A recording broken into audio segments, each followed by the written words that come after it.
அல்ஹம்துலில்லாஹி ரப்பில் ஆலமீன் வஸ்ஸலாத்து வஸ்ஸலாமு அலா ரசூலிஹில் கரீம் அம்மா பஅத்.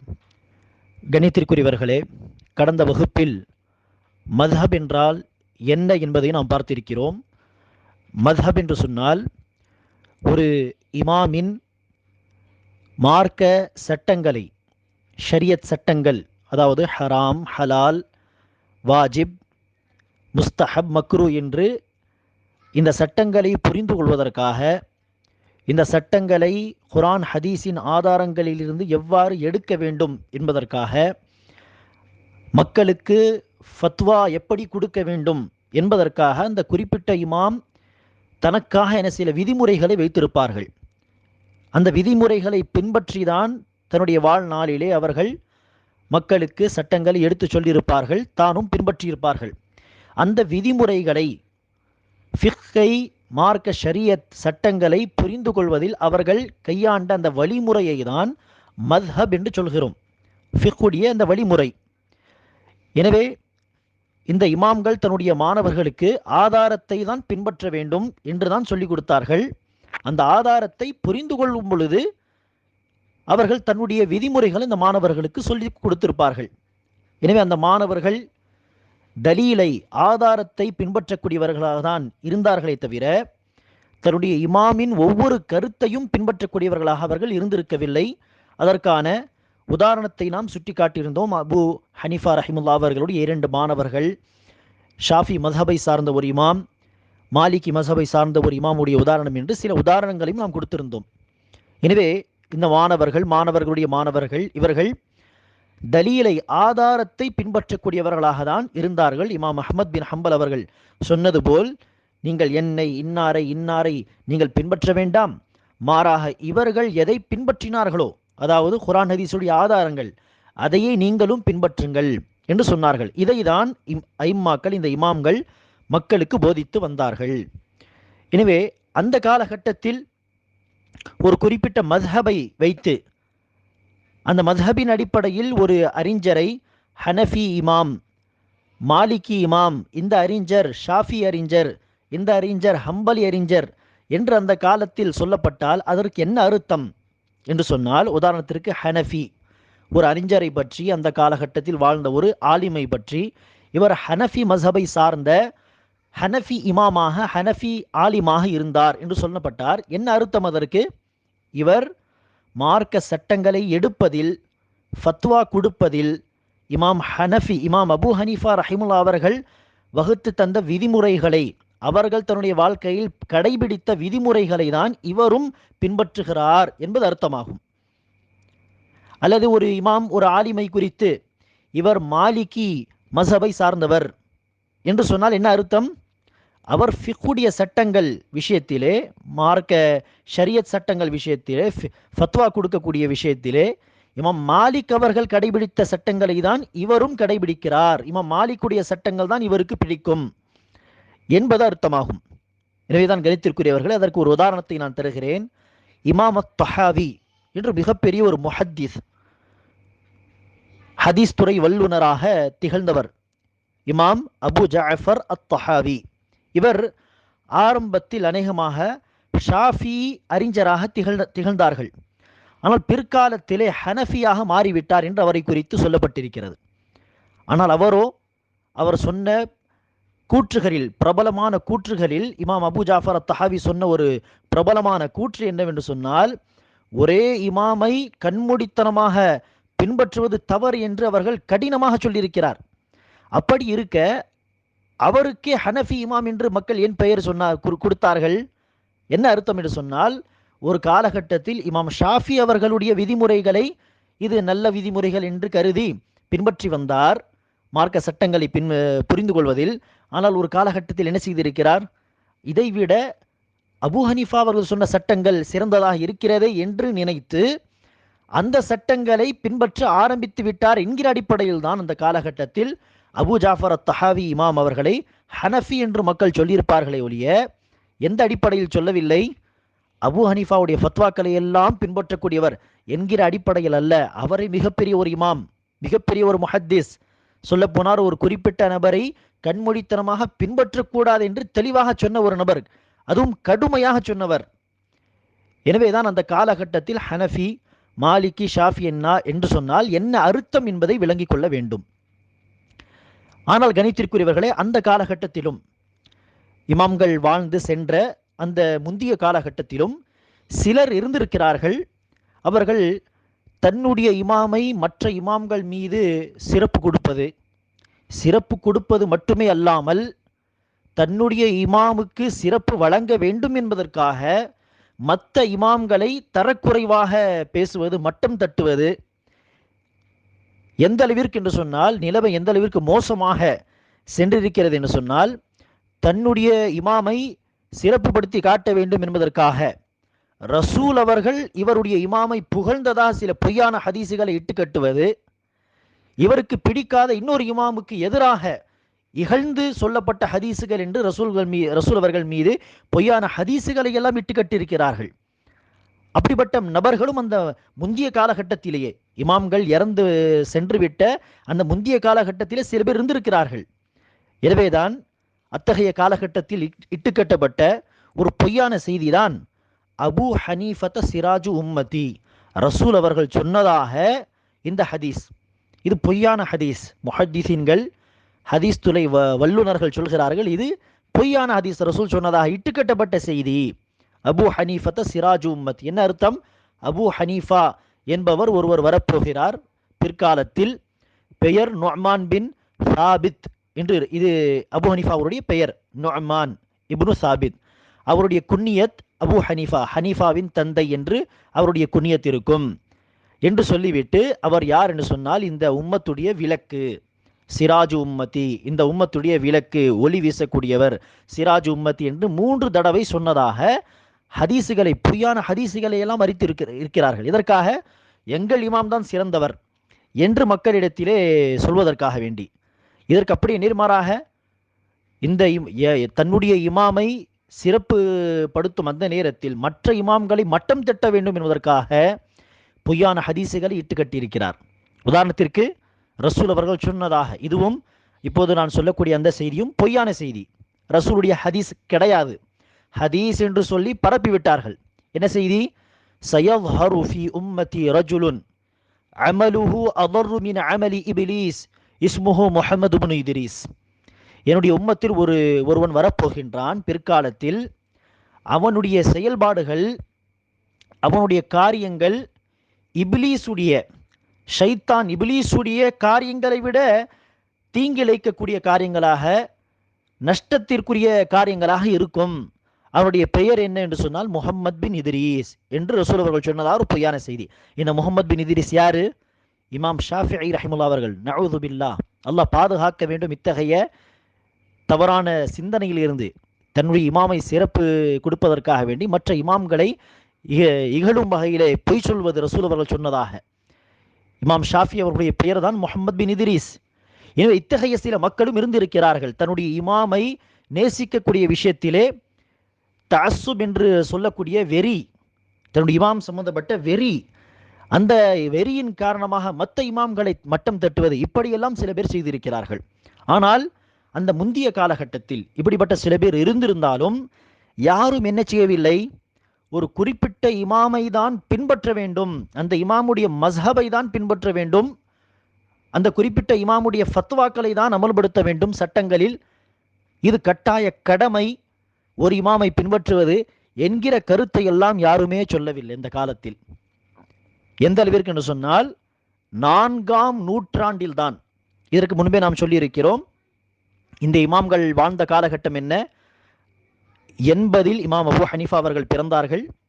80க்கு பிறகு அவர்கள், உதாரணத்திற்கு ஒரு 120 ஹிஜ்ரிக்கு பிறகு அவர்கள் படித்து தன்னுடைய சேவைகளை ஆரம்பித்தார் என்று வைத்து கொண்டாலும் 120இல் இருந்து 250க்குள் 250 ஹிஜ்ரிக்குள் இந்த இமாம்கள் வந்து, இமாம் அபு ஹனீஃபால் இருந்து கடைசி 4 பேரில் கடைசி இமாமாக அஹ்மத் பின் ஹம்பல் அவர்கள் வந்து இறந்து விட்டும் போய்விட்டார்கள்.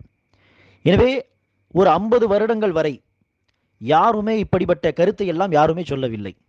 ஒரு 50 வருடங்களுக்கு பிறகு 4வது நூற்றாண்டின் ஆரம்ப காலகட்டத்தில் அல்லது இடையில்தான் என்ன செய்தார்கள்? சிலர் முதலாக ஒரு இமாமுடைய மஸ்ஹபை பின்பற்றியே ஆக வேண்டும், இது கடமை ஒரு இமாமுடைய மஸ்ஹபை தான் சார்ந்து இருக்க வேண்டும், இது அவசியம் என்று சொல்ல ஆரம்பித்தார்கள்.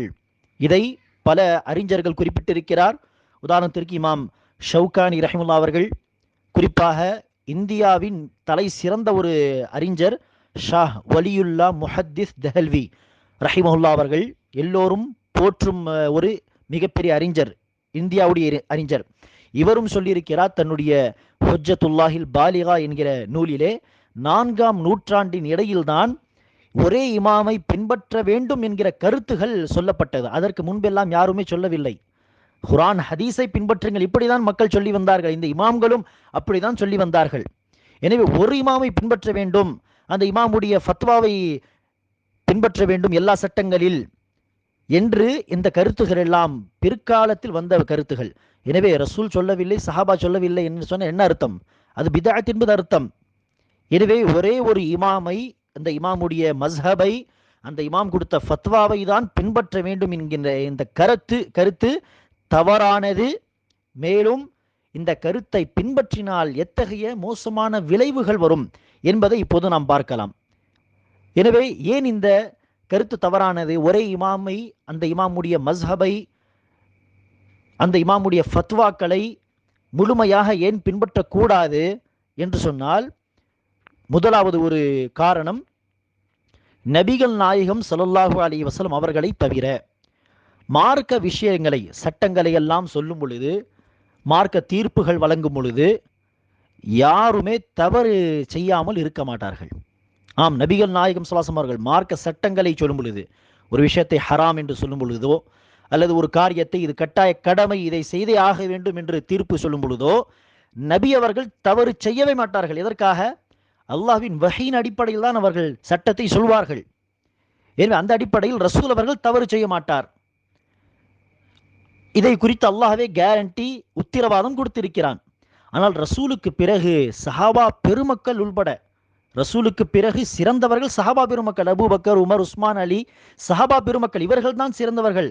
ஆனால் அத்தகைய சஹாபா பெருமக்கள் உள்பட தவறு செய்யாமல் யாரும் இருக்க மாட்டார்கள். சட்டங்கள் சொல்லும் பொழுதும் அவர்கள் தவறு செய்துவிட வாய்ப்புண்டு. எனவேதான் ரசூல் ஸல்லல்லாஹு அலைஹி வஸல்லம் அவர்கள் தெள்ளத் தெளிவாக சொல்லிவிட்டார்கள். தவறு செய்வார்கள் என்று சொன்னால் என்ன அர்த்தம் இல்லை, அவர்கள் தவறு செய்தால் அவர்கள் பாவிகள், பாவம் செய்தவராக அப்படியல்ல அர்த்தம். மாறாக சட்டங்கள் சொல்லும் பொழுது ஆதாரங்களின் அடிப்படையில் அவர்கள் ஆய்வு செய்து ஒரு கட்டத்தில் ஒரு முடிவுக்கு அவர்கள் வந்துவிட்டால், அந்த முடிவு தப்பான தவறான முடிவாக இருந்தாலும் அவர்கள் பாவிகள் அல்லர். மாறாக அதில் ஒரு நன்மை குறைந்தபட்சம் கண்டிப்பாக இருக்கும். தீமைக்கு பேச்சே கிடையாது. அவர்கள் ஆய்வு செய்த பிறகு ஒரு தப்பான சட்டத்தை சொல்லிவிட்டாலும் தீமை என்பதற்கு பேச்சே கிடையாது, நன்மைதான் இருக்கிறது இன்ஷா அல்லாஹ். ரசூல் அவர்கள் தெள்ளத் தெளிவாக ஒரு ஹதீஸிலே சொல்கிறார், இதஜ்தஹதல் ஹாகிமு, ஒரு தீர்ப்பு சொல்லக்கூடியவர், ஹராம் ஹலால் என்கிற இந்த மார்க்க சட்டங்களை சொல்லும் பொழுது, ஃபத்வா கொடுக்கும் பொழுது, தீர்ப்பு சொல்லும் பொழுது ஒருவர் ஆய்வு செய்கிறார், முயற்சி செய்கிறார், என்னவாக இருக்கும், இதை ஹராம் என்று சொல்வதா அல்லது மக்ரூ தரத்தில் உள்ள ஒரு விஷயம் என்று சொல்வதா, என்ன ஃபத்வா கொடுப்பது என்று அவர்கள் ஆதாரங்களின் அடிப்படையில் ஆய்வு செய்கிறார்கள், சட்டத்தை தெரிந்து கொள்ள முயற்சி செய்கிறார்கள். ரசூல் அவர்கள் சொல்கிறார், இந்த முயற்சியின் விளைவாக சரியான, அல்லாஹ் எந்த சட்டத்தை விரும்புகிறானோ அந்த சட்டத்தை அவர்கள் அடைந்து விட்டால், சரியான தீர்வு அவர்களுக்கு கிடைத்து விட்டால் இரண்டு நன்மைகள் கிடைக்கும். எதற்கான 2 நன்மைகள்? ஆய்வு செய்யும் பொழுது அவர்கள் எடுத்த முயற்சி, இரண்டாவது சரியான தீர்வு அடைந்த காரணத்தினால் 2 நன்மைகள். ஆனால் ஒருவர் ஆய்வு செய்கிறார், ஒரு அறிஞர் ஆய்வு செய்கிறார், ஆனால் தப்பான ரிசல்ட்டில் போய் முடிகிறார், தப்பான தீர்ப்பை அவர்கள் எடுத்துக்கொள்கிறார். உதாரணத்திற்கு ஹராம் என்று சொல்ல வேண்டிய இடத்தில் மக்ரூ என்று சொல்லிவிட்டார், மக்ரூ என்று சொல்ல வேண்டிய இடத்தில் ஹராம் என்று சொல்லிவிட்டார். அவருடைய ஆய்வு அப்படிதான் இருந்தது. எனவே இவருக்கு தீமையா என்று கேட்டால் இல்லை. ரசூல் அவர்கள் சொல்கிறார்கள், அவருக்கு ஒரு நன்மை கிடைக்கும். எதற்கான நன்மை? சரியான தீர்வு கிடைக்கவில்லை, ஆனால் முயற்சி செய்தாரே, ஆய்வு செய்தாரே, அந்த முயற்சிக்கான ஒரு நன்மை கண்டிப்பாக வழங்கப்படும். எனவே கணித்திற்குரியவர்களே, இவர்கள் ஆய்வின் அடிப்படையில் தப்பான ஃபத்வாக்களை கொடுத்திருந்தாலும் தெரியாமல் அவர்கள் தீமை செய்தவர்களாக, பாவம் செய்தவர்களாக ஒருபோதும் கருதப்பட மாட்டார்கள். நன்மை கண்டிப்பாக இருக்கிறது. எனவே இப்படிப்பட்ட தவறுகள் நடப்பதற்கான காரணங்கள் என்ன? ஒன்று, எந்த விடயத்தை குறித்து அவர்கள் ஃபத்வா கொடுத்திருப்பார்களோ, மார்க்க சட்டத்தை சொல்லியிருப்பார்களோ, தவறான ஃபத்வா, தவறான சட்டம், அந்த விஷயத்தை குறித்து தெளிவான ஆதாரம் அவர்களுக்கு கிடைக்காமல் போயிருக்கலாம். குர்ஆன் பொறுத்தவரையில் குர்ஆனுடைய வசனங்களை எல்லாம் இந்த அறிஞர்கள் மரணம் செய்திருப்பார்கள். வசனம் தெரியாமல் போக வாய்ப்பில்லை. ஆனால் ஹதீஸுகள், அந்த விடயத்தை குறித்த, அந்த சட்டத்தை குறித்த தெளிவான ஹதீஸ் அவருக்கு கிடைக்காமல் போயிருக்கலாம். எனவேதான் ஹதீஸ் கிடைக்காத காரணத்தினால் அவர்களுக்கு தெரிஞ்ச ஹதீஸை வைத்து அவர்களே செய்திருப்பார்கள், ஆய்வு செய்திருப்பார்கள். ஆனால் அந்த ஆய்வு இந்த தெளிவான ஹதீஸுக்கு முரணாக பிற்காலத்தில் அமைவதை நாம் பார்க்கிறோம். அதற்கு ஒரு உதாரணம் இமாம்கள் என்ன, இமாம்களுக்கு முன்பே நடந்த ஒரு சம்பவத்தை நான் சொல்கிறேன். இப்னு அப்பாஸ் ரலியல்லாஹு அன்ஹு அவர்கள் எத்தகைய ஒரு அறிஞர், சஹாபி. ஆனால் இப்னு அப்பாஸ் அவர்களை குறித்து அறிவிக்கப்பட்டிருக்கிறது முத்தஆ என்கிற நிக்காஹ்வை. இதற்கு முன்பு ஒரு இடத்தில் நாம் சொல்லியிருக்கிறோம். முத்தஆ என்கிற திருமணம் என்று சொன்னால் என்ன? தற்காலிகமாக சில நாட்களுக்கு என்ற பேசி அக்ரிமெண்ட் செய்து நிக்காஹ் முடிப்பார்கள். போருக்கு ஒரு இடத்திற்கு போர் புரிவதற்காக வேண்டி சென்றிருந்தால் முஸ்லிம்கள் என்ன செய்வார்கள்? அங்கு இருக்கக்கூடிய பெண்ணை 3 மாதங்களுக்காக 4 மாதங்களுக்காக என்று ஒரு காலத்தை நிர்ணயம் செய்து என்ன செய்வார்கள்? திருமணம் முடிப்பார்கள். அந்த காலகட்டம் முடியும் பொழுது தலாக் என்று சொல்லிவிட்டு, தலாக் கொடுத்துவிட்டு திரும்பி விடுவார்கள். இதுதான் முத்தஆ என்கிற திருமணம் முறை. அந்த காலத்தில் இது இருந்தது, நடைமுறையில் இருந்தது. அல்லாஹ் சுப்ஹானஹு வ தஆலா இந்த வழிமுறையை உடனடியாக ஹராமாக்கவில்லை. மாறாக 8 ஹிஜ்ரி, அநேகமாக 8 ஹிஜ்ரி ஹைபர் போரின் பொழுதுதான் ரசூல் ஸல்லல்லாஹு அலைஹி வஸல்லம் அவர்கள் இதை ஹராம் என்று சொன்னார்கள். 8 ஹிஜ்ரி. ஆனால் இப்னு அப்பாஸ் அவர்களை பற்றி சொல்லப்பட்டிருக்கிறது, ரசூலுடைய இறப்புக்கு பிறகும் முத்தஆ நிக்காவை அனுமதிக்கப்பட்ட நிக்காவாக கருதி கொண்டிருந்தார் ஒரு காலகட்டம் வரை. பிறகுதான் இது ஹராம் என்று சொன்னார்கள். எதற்காக? ரசூலுடைய மௌத்துக்கு பிறகும், ஹராமாக்கப்பட்ட சில வருடங்களுக்கு பிறகும் இப்னு அப்பாஸ் அவர்கள் முத்தஆ நிக்காவை அனுமதிக்கப்பட்ட நிக்காவாக கருதி வந்தார் என்று சொன்னால் எதற்காக? ஹைபர் போரின் பொழுது ரசூல் அவர்கள் ஹராமாக்கினார் என்கிற செய்தி அவர்களுக்கு தெரியாத காரணத்தினால் தானே. தெரிஞ்சு எப்படி செய்திருப்பாரா? ஒருபோதும் செய்திருக்க மாட்டார். ரசூல் அவர்கள் ஹைபர் போரின் பொழுது முத்தஆவை ஹராம் என்று அறிவித்து விட்டார் என்கிற அந்த செய்தி அவருக்கு கிடைக்கவில்லை. கிடைக்காத காரணத்தினால் பழைய செய்தி, பழைய சட்டம் என்ன? முத்தஆ அனுமதிக்கப்பட்டது. அந்த சட்டத்தை தான் அவர்கள் சரியான சட்டம் என்று நினைத்து கொண்டிருந்தார். ஆனால் எப்போது செய்தி கிடைத்ததோ, அலி ரலியல்லாஹு அன்ஹு அவர்கள் அறிவித்த செய்தி, அப்போதுதான் அவர்கள் என்ன செய்கிறார்கள்? தன்னுடைய கருத்தை மாற்றிக் கொள்கிறார்கள். அந்த செய்தி அவருக்கு கிடைக்காமல் போயிருந்தால், அல்லது கிடைப்பதற்கு முன்பே இப்னு அப்பாஸ் அவர்கள் இறந்திருந்தால் நாம் என்ன நினைத்து கொண்டிருப்போம்? இப்னு அப்பாஸ் அவர்கள் முத்தஆவை அனுமதிக்கப்பட்ட நிக்காவாக சொல்லியிருந்தால் இதுதான் இப்னு அப்பாஸுடைய ஃபத்வா. இப்போ இந்த ஃபத்வா வந்தால் இப்னு அப்பாஸுடைய ஃபத்வாவை பின்பற்ற வேண்டுமா, அல்லது ஹராமாக்கி விட்டார் என்று அலி ரலியல்லாஹு அன்ஹு அவர்கள் அறிவிக்கிறார்களே ரசூலுடைய அந்த செய்தியை பின்பற்ற வேண்டுமா? நிச்சயமாக ஒரு முஸ்லிம் என்ன சொல்வார்? ரசூலுடைய செய்தியை தான் பின்பற்ற வேண்டும். இப்னு அப்பாஸுக்கு அந்த ஹதீஸ் அவர்கள் கேட்கவில்லை. ஒவ்வொரு சஹாபிக்கும் எல்லா ஹதீஸும் தெரிஞ்சிருக்க வேண்டிய அவசியம் கிடையாது. கல்வி ஆரம்பித்த காலகட்டம் அது, அறிவிக்கப்பட்ட காலகட்டம் அது, தொகுக்கப்படாத ஒரு நிலைமை இருந்தது. எனவே தெரியாத பல செய்திகள் இருந்திருக்கலாம். இதே மாதிரி தான் கணித்திருக்கிறவர்களே, இமாம்களுக்கும் செய்திகள் போய் சேராத காரணத்தினால் அவர்களுக்கு தெரிஞ்ச ஆதாரங்களின் அடிப்படையில் ஆய்வு செய்து ஒரு ஃபத்வாவை கொடுத்திருப்பார்கள். ஆனால் பிற்காலத்தில் அந்த ஃபத்வா ஹதீஸுக்கு முரணாக இருப்பதை மக்கள் பார்ப்பார்கள். அதற்கான இன்னொரு உதாரணம்,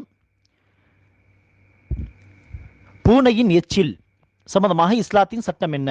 உதாரணத்திற்கு உங்களுக்கு அந்த ஹதீஸ் தெரியும், ஃபிக்ஹ் பாடத்திலும் நீங்கள் அதை படித்திருப்பீர்கள். பூனையின் எச்சில் என்பது சுத்தமானது என்று ரசூல் அவர்கள் தெளிவாக சொல்கிறார்கள். ஆயிஷா ரலியல்லாஹு அன்ஹா அவர்களும் அறிவிக்கிறார்கள், பூனை வாய் வைத்த தண்ணீரை எடுத்து ரசூல் அவர்கள் உது செய்ததாக நான் பார்த்தேன். இப்படிப்பட்ட பல ஆதாரங்கள் உண்டு. ஆனால் இந்த ஆதாரங்கள் ஒன்றுமே உங்களுக்கு தெரியாது என்று வைத்துக் கொள்ளுங்கள். இந்த ஆதாரங்களை நீங்கள் கேள்விப்படவே இல்லை இதுவரை என்று வைத்துக் கொள்ளுங்கள். இப்போது உங்களுக்கு இந்த சம்பந்தமாக எந்த ஒரு ஹதீஸும் தெரியாது. அந்த மாதிரியான நிலைமையில் உங்களை பார்த்து ஒருவர் கேட்கிறார். உதாரணத்திற்கு நீங்கள் ஒரு அறிஞர், ஆய்வு செய்யக்கூடியவர் என்று வைத்துக் கொள்ளுங்கள். உங்களை பார்த்து ஒருவர் கேட்கிறார், பூனையுடைய எச்சில் இதை குறித்து இஸ்லாத்தின் சட்டம் என்ன என்று சொன்னால் நீங்கள் என்ன செய்வீர்கள்?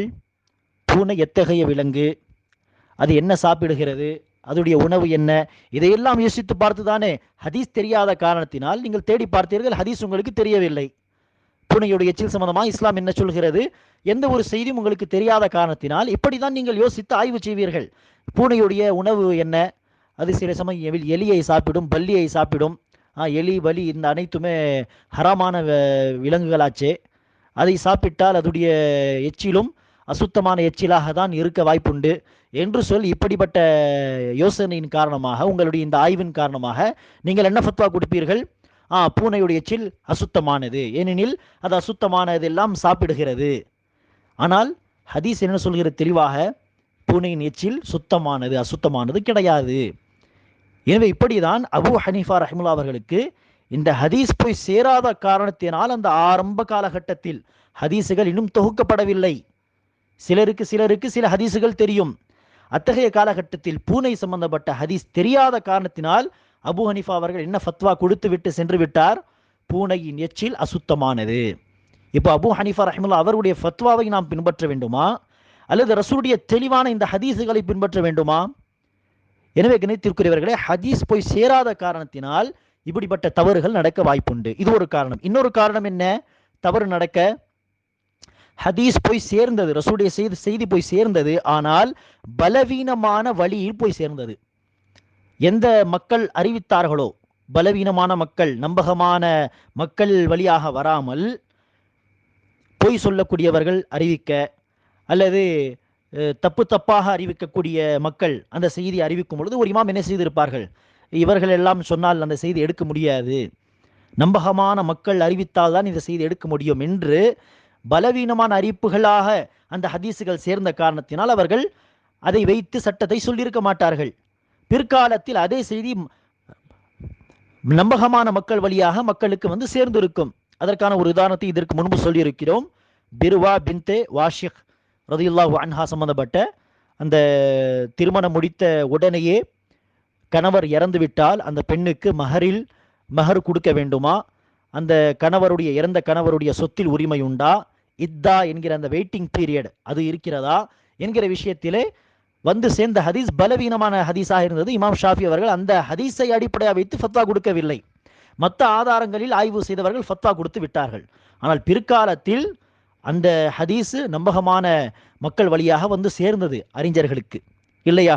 இப்போது அந்த ஹதீஸின் அடிப்படையில் தான் இப்னு மசூத் அவர்கள் கொடுத்த ஃபத்வா, அல்லது அந்த பிர்வா பின் வாஷிக் அவர்கள் அறிவித்த ஹதீஸின் அடிப்படையில் தான் இப்போது நாம் ஃபத்வா கொடுக்க வேண்டும். இப்படி பலவீனமான வழியில் சேர்ந்த காரணத்தினால் அவர்கள் ஃபத்வாவை மாற்றி கொடுத்திருக்கலாம், தவறு நடந்திருக்கலாம் ஹதீஸுக்கு முரணாக. அல்லது இன்னொரு காரணம் என்ன, ஹதீஸ் போய் சேர்ந்தது ஆதாரபூர்வமான செய்தி, ஆனால் அந்த இமாம் அந்த ஹதீஸை சரியாக விளங்கி கொள்ளவில்லை, எப்படி புரிந்து கொள்ள வேண்டுமோ அப்படி புரிந்து கொள்ளவில்லை, எனவே தவறு நடந்து விட்டது. இப்படிப்பட்ட வாய்ப்பும் உண்டு. எனவே இப்படி இமாம்கள் என்று யாரெல்லாம் இருக்கிறார்களோ அவர்களுடைய அனைத்து தீர்ப்புகளும், அனைத்து ஃபத்வாக்களும், அவர்கள் வகுத்து தந்த அனைத்து விதிமுறைகளும் சரியாக இருக்க வேண்டும் என்கிற அவசியம் இல்லை. அவர்கள் நபி கிடையாது, ரசூல் கிடையாது, எனவே தவறுகள் நிச்சயமாக நடக்கும். இப்படி இருக்க அவருடைய மஸ்ஹபை முழுமையாக பின்பற்ற வேண்டும் என்கிற கருத்து எப்படி சரியான கருத்தாக இருக்கலாம்?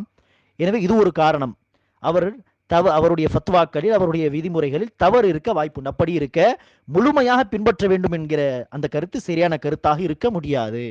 இரண்டாவது காரணம் என்ன, ஒரு குறிப்பிட்ட இமாமை, அவருடைய மஸ்ஹபை முழுமையாக பின்பற்ற வேண்டும் என்று ஒரு விஷயத்தை கடமையாக்குகிறார்கள் சிலர். இப்போது நம்முடைய கேள்வி என்ன, ஒரு விஷயத்தை கடமையாக்குவது யார்? இது யாருடைய உரிமை? ஒரு விஷயத்தை இப்படி செய்தே ஆக வேண்டும் என்று ஒரு விஷயத்தை அவசியமாக்குவது, கடமையாக்குவது, அல்லது இப்படி செய்யவே கூடாது, ஒரு மஸ்ஹபை சாராமல் இருக்கக்கூடாது, ஒரு இமாமை பின்பற்றாமல் எல்லாம் இருக்கவே கூடாது என்று ஒரு விஷயத்தை ஹராமாக்குவதோ அல்லது ஒரு விஷயத்தை அவசியமாக்குவதோ கடமையாக்குவதோ இது யாருடைய உரிமை? இது நிச்சயமாக அல்லாஹுடைய ரசூலுடைய உரிமை. அல்லாஹுடைய அந்த கட்டளையை ரசூல் அவர்கள் நமக்கு சொல்லுவார்கள், இல்லையா? அல்லாஹ் ரசூலுக்கு பிறகு மற்ற மக்கள் கடமையாக்கப்படாத ஒன்றை கடமையாக்கலாமா? ஹராமாக்கப்படாத ஒன்றை இது ஹராம் என்று சொல்லலாமா? சொல்லக்கூடாது. அப்படி இருக்க ரசூல் அவர்கள் ஒரு குறிப்பிட்ட இமாமை பின்பற்ற வேண்டும் என்று சொன்னார்களா? ரசூல் ஸல்லல்லாஹு அவர்கள் தான் நமக்கு இமாம், அவரை பின்பற்றுவது அவசியம். ரசூல் அவர்கள் அதை சொல்லியிருக்கிறார், என்னை பின்பற்றுங்கள். ரசூ அல்லாஹ்வின் வேதத்தையும் என்னுடைய வழியையும் நீங்கள் பற்றி பிடித்துக் கொள்ளும் காலமெல்லாம் நீங்கள் வழி தவற மாட்டீர்கள் என்று ரசூல் அவர்கள் சொல்லியிருக்கிறார்கள். ஆம், ரசூல் இந்த இமாமை பின்பற்ற வேண்டும், இதில் மாற்று கருத்து இருக்கக்கூடாது. ஆனால் மற்ற இமாம்களை குறித்து ரசூல் அவர்கள் சொல்லியிருக்கிறார்களா? ஒரு இமாமை நீங்கள் சார்ந்து இருக்க வேண்டும், அவருடைய மஸ்ஹபை முழுமையாக பின்பற்ற வேண்டும் என்று சொன்னார்களா? சரி, சஹாபா பெருமக்கள் இப்படி ஏதாவது செய்தார்களா? சஹாபா பெருமக்களை சேர்ந்தவர் யார்? அபூபக்கர். சஹாபா பெருமக்கள் எல்லோரும் அபூபக்கரை சார்ந்திருந்தார்களா? அவர் சொல்வதுதான் ஃபத்வா, இப்படிப்பட்ட கருத்தை பார்க்க முடியுமா? முடியாது. சரி, உமர் ரலியல்லாஹுடைய கல்வியை ரசூல் அவர்கள் புகழ்ந்திருக்கிறார். கனவில் உமருக்கு பாலை குடித்து மீதி உள்ள பாலை உமருக்கு கொடுத்ததாக ரசூல் கனவு சொன்னார்கள். சஹாபா பெருமக்கள் கேட்கிறார்கள், யா ரசூலல்லாஹ், இந்த கனவுக்கு என்ன அர்த்தம்? ரசூல் அவர்கள் சொன்னார்கள், கல்வியை நான் அவருக்கு கொடுத்தேன். அந்த உமரை தான் நாம் பின்பற்ற வேண்டும் என்று எல்லா விஷயத்திலும், எல்லா ஃபத்வாக்களிலும், மார்க்க தீர்ப்புகளிலும் அவரை தான் சார்ந்திருக்க வேண்டும் என்று சஹாபா பெருமக்கள் இப்படிப்பட்ட ஒரு விஷயத்தை சொன்னார்களா? இல்லையே. சரி, எந்த இமாம்களை பின்பற்ற வேண்டும், முழுமையாக அந்த மஸ்ஹபுகளை பின்பற்ற வேண்டும் என்று மக்கள் சொல்கிறார்களோ இன்று, அந்த இமாம்களை இப்படி சொல்லியிருக்கிறார்களா? இமாம் அபூ ஹனீஃபா சொன்னாரா, என்னுடைய மஸ்ஹபை தான் சார்ந்திருக்க வேண்டும்? அல்லது இமாம் ஷாஃபி சொன்னாரா, என்னுடைய மஸ்ஹபை நீங்கள் சார்ந்திருக்க வேண்டும்? இல்லையே.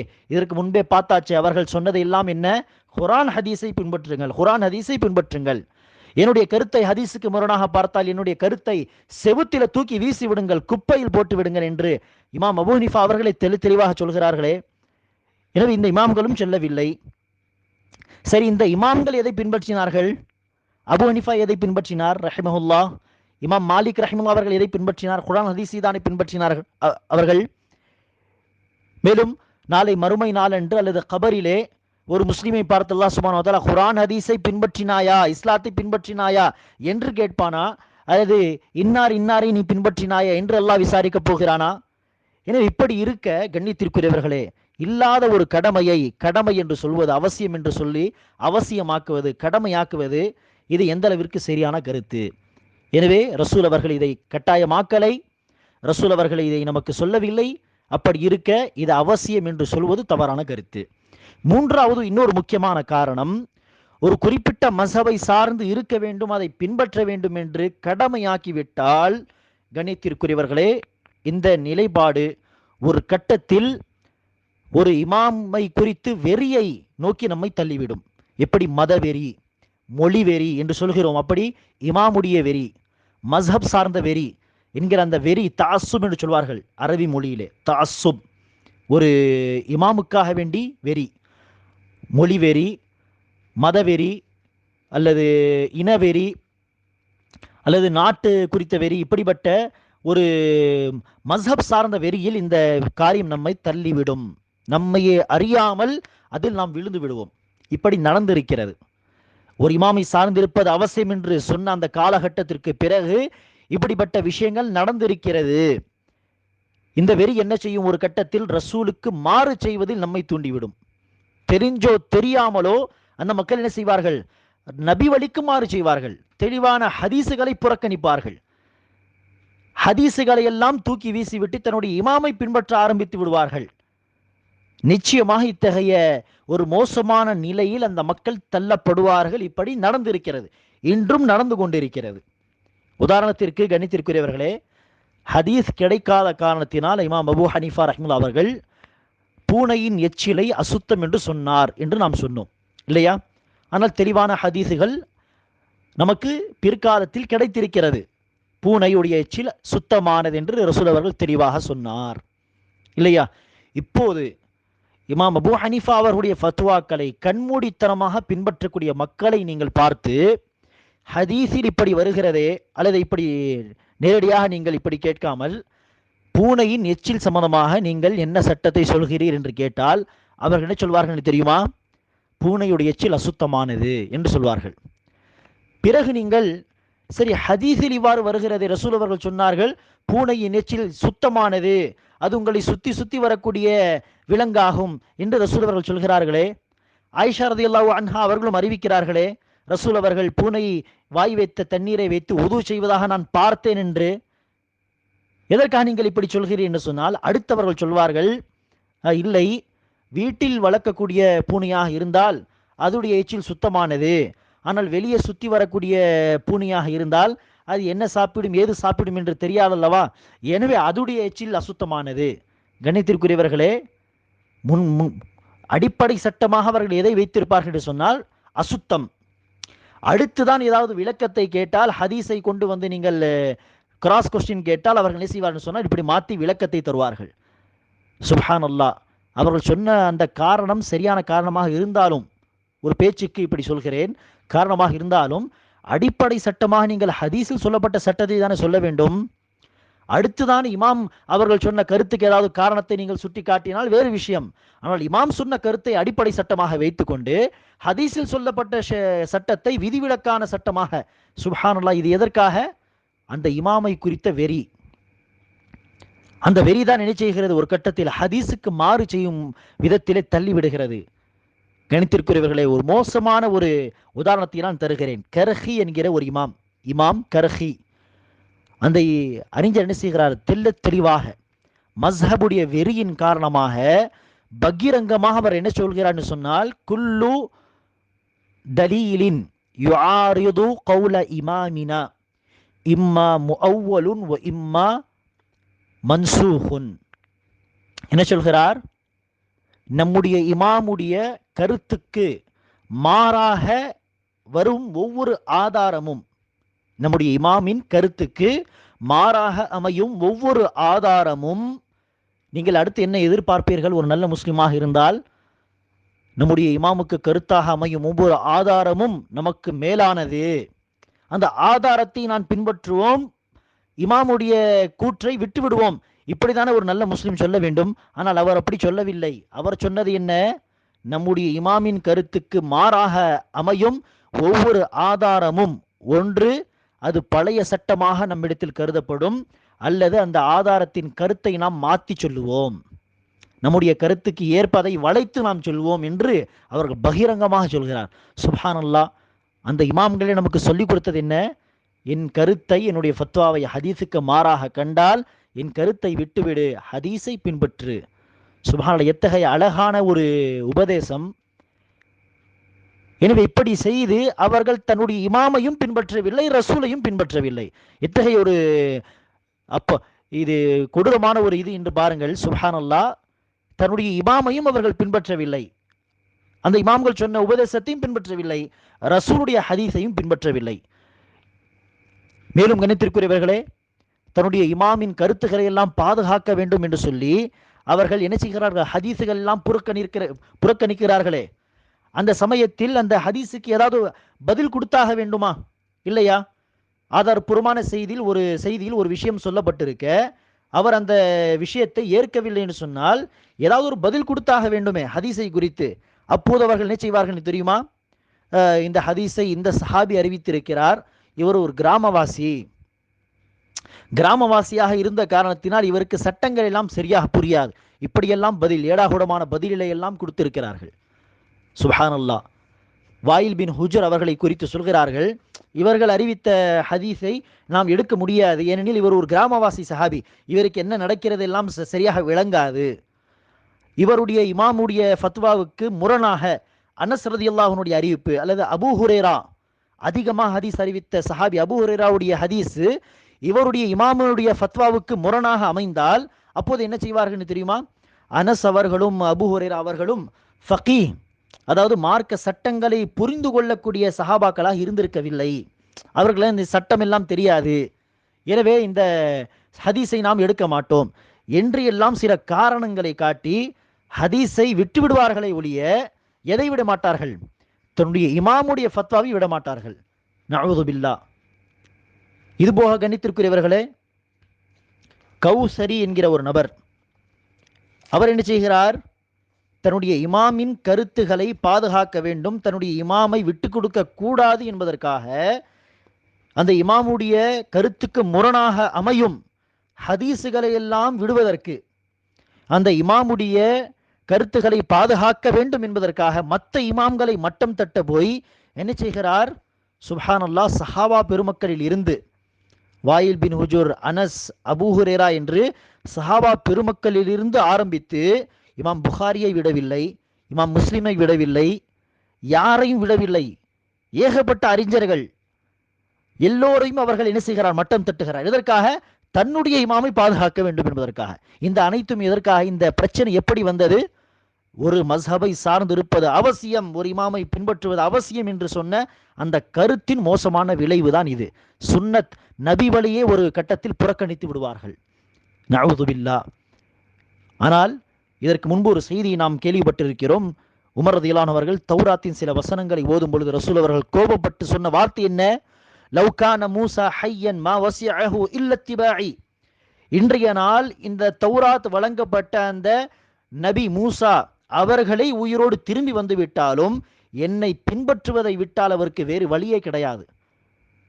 இன்னொரு அறிவிப்பில் அநேகமாக இந்த வார்த்தைகளும் உண்டு. அவர் என்னுடைய வழியை விட்டுவிட்டால் வழிகட்டி விடுவார். சுப்ஹானல்லாஹ். ரசூல் அவர்களுடைய வருகைக்கு பிறகு இன்னொரு ரசூலையே பின்பற்றக்கூடாது என்று சொன்னால், ரசூல் அவர்களுடைய ஹதீஸுகள் இருக்க ஒரு இமாமை எப்படி பின்பற்றலாம்? ரசூல் அவர்கள் வந்த பிறகு நபி ஸல்லல்லாஹு அலைஹி வஸல்லம் அவர்கள் மூசா அவருடைய வழிமுறையை பின்பற்றுவதை வழிகேடு என்று சொன்னால், நபி அவர்களுடைய ஹதீஸுகள் தெளிவாக இருக்க ஒரு இமாம், ஒரு அறிஞருடைய கருத்துக்களை பின்பற்றுவது எந்த அளவிற்கு நியாயம்? ஆனால் கணித்திற்குரியவர்களே, இந்த மத்ஹப் வெறியின் காரணமாக பலர் ஹதீஸுகளை என்ன செய்கிறார்கள்? புறக்கணிக்கிறார்கள், நபி வழிக்கு மாறு செய்கிறார்கள். அதுதான் யதார்த்தமான உண்மை. இதை யாராலும் புறக்கணிக்க முடியாது, மறுக்க முடியாது. இத்தகைய நிலைப்பாட்டை தான் அல்லாஹ் சுப்ஹானஹு வ தஆலா இணை வைப்பு என்று குறிப்பிடுகிறான். குர்ஆனிலே அல்லாஹ் சுப்ஹானஹு வ தஆலா சொல்கிறான், நீங்கள் பார்க்கவில்லையா இவர்கள் அல்லாஹ்வுக்கு இணை வைக்கிறார்கள் என்று வேதம் வழங்கப்பட்ட யூதர்கள் கிறிஸ்தவர்களை குறித்து அல்லாஹ் சுப்ஹானஹு வ தஆலா குறிப்பிடுகிறான். இவர்கள் அல்லாஹ்வுக்கு இணை வைக்கிறார்கள், தன்னுடைய அறிஞர்களை, தன்னுடைய இமாம்களை அல்லாஹ்வுக்கு இணையாக ஆக்கிக் கொள்கிறார்கள் என்று அல்லாஹ் சுப்ஹானஹு வ தஆலா வேதம் வழங்கப்பட்டவர்களை குறித்து கூறுகிறான். ஆனால் கணித்திற்குரியவர்களே, யூதர்கள் ஒரு நாளும் இணை செய்யவில்லை.